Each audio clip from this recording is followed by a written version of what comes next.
கோலமான காட்டில் ஒரு பெரிய யானை வாழ்ந்தான். அந்த யானையின் கண்களில் எப்போதும் ஆர்வமும் தனித்துவமான ஆசையும் இருந்தது. ஒருநாள் காட்டின் மேலே வானம் மறைந்து காற்று வலிமையுடன் வீசினது.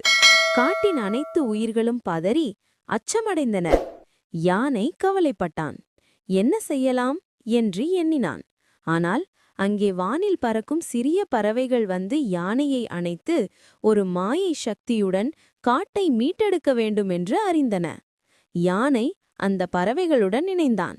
மெதுவாக ஆனந்தமாக வானத்தில் பறந்து வலிமை வாய்ந்த காற்றையும் மிதக்கும் மேகங்களையும் கடந்தான். வானவிலங்குகள் அவனுக்கு திசைகளை காட்டின. அவன் கவனமாக ஒவ்வொரு இடத்தையும் கண்டுபிடித்தான். வானம் மெல்ல மாற வெள்ளை மேகங்களின் நடுவே யானையும் பறவைகளும் சேர்ந்து காட்டின் பெரும் அச்சத்தை நிறுத்தினர். மரங்கள் மீண்டும் செழிப்புடன் வளர்ந்தன.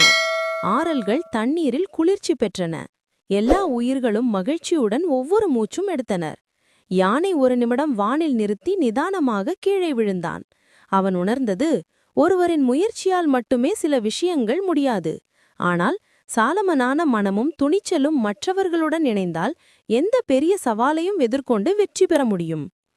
காட்டில் மீண்டும் அமைதி விட்டு வானவிலங்குகள் வானில் பறந்து செல்லும்போது யானை மெதுவாக நடந்து இன்றைய நாள் எவ்வளவு சிறப்பானது என்பதை நினைத்து பார்த்தான். மர்மம் எளிதாக தெரிந்தது. ஒருமித்த முயற்சி, துணிச்சல் மற்றும் இணைந்த செயல்பாடு மிகப்பெரிய விஷயங்களையும் சாதிக்க முடியும்.